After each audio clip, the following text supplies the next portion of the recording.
En fait, je suis venue pour partager en fait les connaissances, le dynamisme un petit peu autour de l'agriculture urbaine, qui est un sujet qui moi m'intéresse en tant que professeur d'université donc à Toulouse INP, l'école d'agro. Je suis aussi enseignant-chercheur donc dans le laboratoire CERTOP et donc aussi à titre pas personnel puisque finalement c'est plus une activité aussi professionnelle.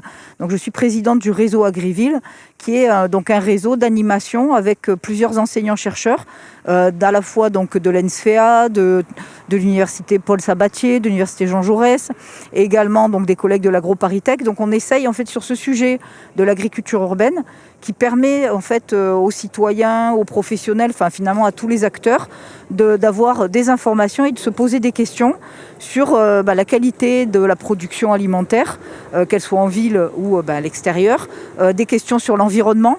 Donc on est vraiment sur une approche santé-environnement et intersciences en fait, à la fois en agronomie, en biogéochimie, des approches sciences humaines et sociales et très inclusif en fait puisque l'idée c'est d'être sur de l'argumentation, donc des arguments, donc de la participation et d'éviter vraiment tout ce qui est conflit d'intérêts et d'avoir un impact peut-être sur l'espace public, sur ces aspects de meilleure compréhension de l'alimentation durable.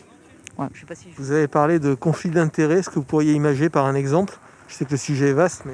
Alors, conflit d'intérêts, on en a parlé aujourd'hui c'est quand finalement, dans une réunion, ça peut être dans une réunion, il faut que les personnes aussi sachent est-ce que par rapport au sujet traité, au dossier traité, elles vont avoir un intérêt direct, par exemple, parce que au niveau par exemple d'un agriculteur qui voudrait vendre des productions, si c'est lui qui va à la fois qualifier ses productions, dire qu'elles sont de bonne qualité, et en même temps c'est lui qui peut les vendre directement sans faire de tests objectifs extérieurs sur la qualité de ses productions, là il y a du conflit d'intérêt.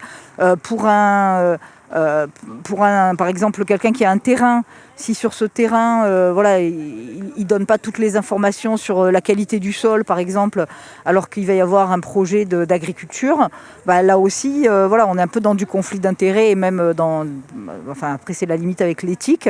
Donc l'idée c'est quand on fait un projet, un usage par exemple d'un sol, d'avoir les informations, toutes les informations disponibles sur la qualité de ce sol, surtout si on veut en faire des usages sensibles de production alimentaire ou d'une crèche, etc. Voilà, donc le conflit d'intérêt, c'est de mettre à disposition finalement les informations accessibles à tous pour pouvoir discuter de façon éthique, équitable des usages par exemple de ce site. L'association Nature du quartier a un projet de ferme agro-urbaine. Qu'en pensez-vous ? Alors c'est toujours, dans l'absolu, je dirais, c'est vrai que c'est des projets qui se développent à l'échelle de la planète, d'avoir effectivement en ville plus de zones de nature, parce que ce qui est complètement logique, puisqu'on a de plus en plus de densité de population importante dans les zones urbaines. Donc l'humain a besoin d'avoir aussi, il y a beaucoup de travaux en fait, à la fois de médecins, de biologistes, de sociologues sur les bienfaits de la nature en ville. Il y a la dimension aussi vraiment d'alimentation. Ce qu'on disait, même si c'est des petites quantités, d'avoir une production de salade, d'œufs, etc. Donc des produits qui peuvent être fragiles et qui ne vont pas forcément bien supporter du transport ou vont être moins bons aussi pour des salades, par exemple, si elles ont fait des kilomètres. Donc là, il y a vraiment un intérêt de les avoir en proximité. Après, faut voir dans le détail, à l'échelle d'une région, d'un quartier. S'il y a déjà beaucoup de projets, peut-être qu'effectivement, il faut aussi du logement. S'il y a déjà, finalement, pas mal de projets de logement, ça vaut le coup au moins d'avoir une partie d'un terrain pour faire justement ces projets qui vont permettre d'avoir des jardins collectifs, d'avoir de l'accueil d'écoles aussi sur cette zone-là, de donner peut-être aussi du travail ou en tout cas de la réinsertion professionnelle à certaines populations, du lien social évidemment. Donc c'est quand même des projets qui ont vraiment beaucoup de rôles collectifs. Donc on peut être plutôt favorable et donc après l'idée c'est qu'il y ait des discussions vraiment fouillées et argumentées de la part des élus, donc les maires, mais également de ces associations, qu'elles soient capables de donner aussi des arguments sur l'utilisation de ces terrains. Mais a priori, oui, on a quand même vraiment besoin de ce type de projet dans les villes. Le mot de la fin, quel message souhaiteriez-vous adresser à nos auditeurs ? Alors moi, en tant qu'enseignant-chercheur, c'est vrai que je suis très sensible au fait de développer justement la méthode scientifique. Donc on en a beaucoup discuté sur les pesticides, c'est-à-dire qu'il faut avoir l'ensemble des informations et pas qu'une partie des informations, sinon on a une information biaisée.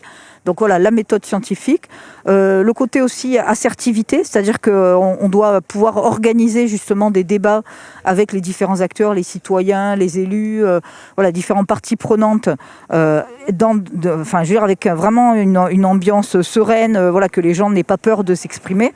Voilà, là aussi, toujours avec peut-être des conflits d'intérêts, des choses comme ça. Donc que ça soit voilà, des climats de confiance, d'argumentation, de respect des personnes, pour que finalement le projet qui va être porté au niveau du quartier soit vraiment un projet où les gens vont pouvoir aussi s'y retrouver, puisque ça va valoriser leur territoire au lieu de dévaloriser ce territoire des fois avec voilà, certaines pratiques qui peuvent être soit polluantes, soit qu'il y ait du bruit, soit que ce soit un projet qui finalement a été imposé et ne correspond pas du tout aux citoyens du quartier. Voilà.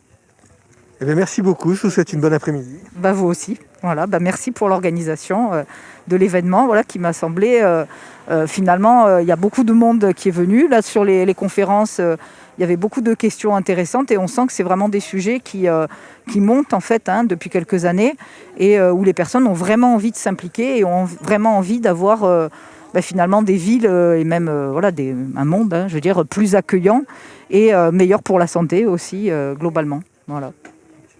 Avec plaisir.